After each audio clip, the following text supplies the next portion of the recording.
When selling art in person at arts and craft fairs, there's one big thing that can stand in your way before you even show up at the event, and that is choosing the right event. Choosing the event that matches your market, that your potential customers for your art.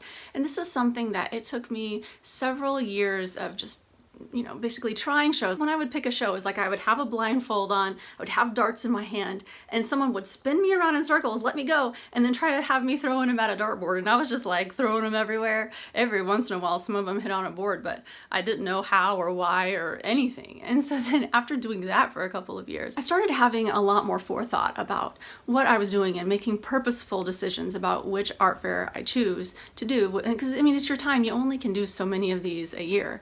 And oftentimes there's like several on the same weekend that are within driving distance of you, so you have to really choose wisely. Otherwise you could be selling yourself short. I mean, you're not making as much money as you would if you don't pick the right show. For me, the first step in figuring out who really were the people who were purchasing my art and why they were purchasing my art was to start to pay attention to my customers, pay attention to what they were saying.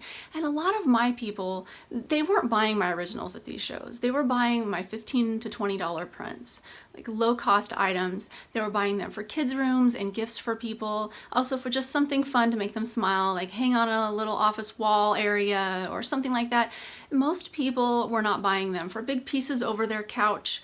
They were not spending large amounts of money with me. So one great example of where I went wrong is that I got in an art fair in Aspen, Colorado, and I'm in Kansas, so this was, I think, like a 9-hour drive for me. It was a pretty far away show for me. We had to travel the whole day to get there, and it was an expensive show. And all in all, I lost money on this show.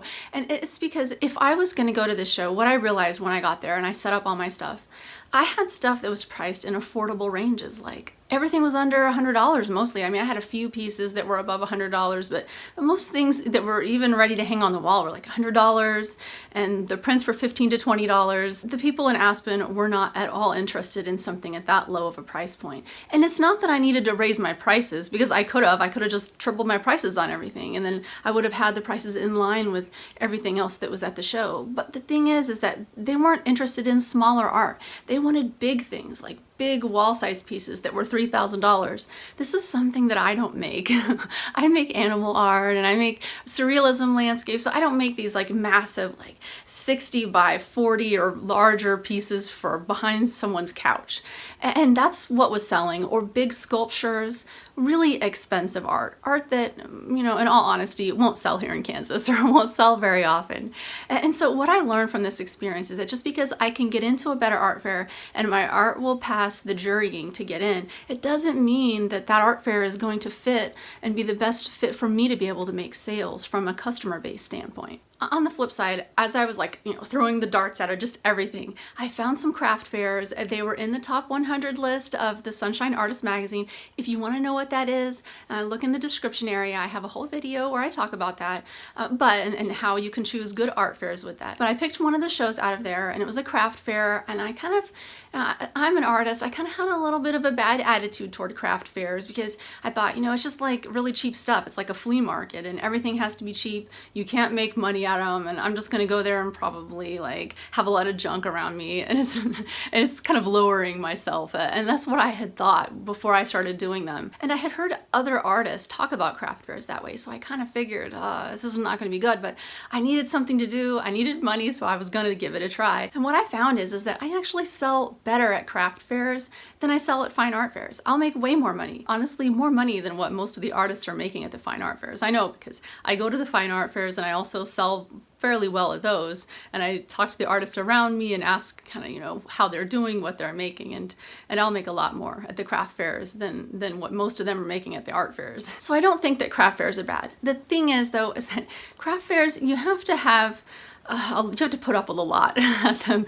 You're gonna have vendors that are just really low quality, and their stuff is just flea market quality and a buy and sell, where they're buying stuff from China and reselling it. And there's a lot of competition in the art market section of the craft fairs for that. People who are buying things from China and then reselling them.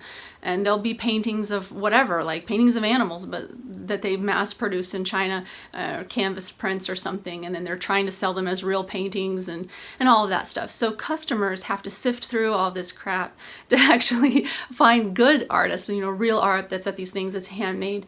But what you have to realize is that the savvy customers will do that, and they're happy to pay you a little bit more than what the people in China are charging for their stuff at the craft fair, because you are a real artist in the US that's making it by hand and all of that. And you don't have to charge prices like $5 a print. You know, I charge the same prices at the craft fair for my art that I do at the fine art fairs. My prices never change. I just have a little bit different setup at the craft fair. One thing I've learned about craft fairs is that I don't try to take anything over $150 at all. I take no original work because no one will pay the price for it. If you take originals, they ask you what the price is and then they laugh at you. And so you have to have a really thick skin at the craft fair. At the fine art fair, if you have originals and they're expensive, they expect that. So it's a little bit different vibe. And so what I do and what I've learned is just don't take anything expensive. Don't take any originals.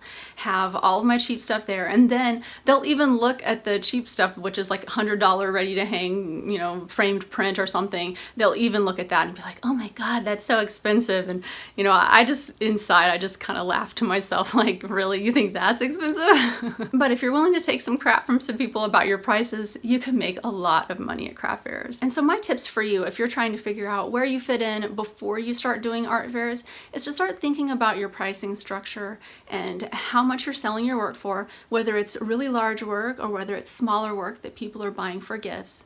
If you're selling a lot of gift items that are under $20, you would fit in really well at a craft fair.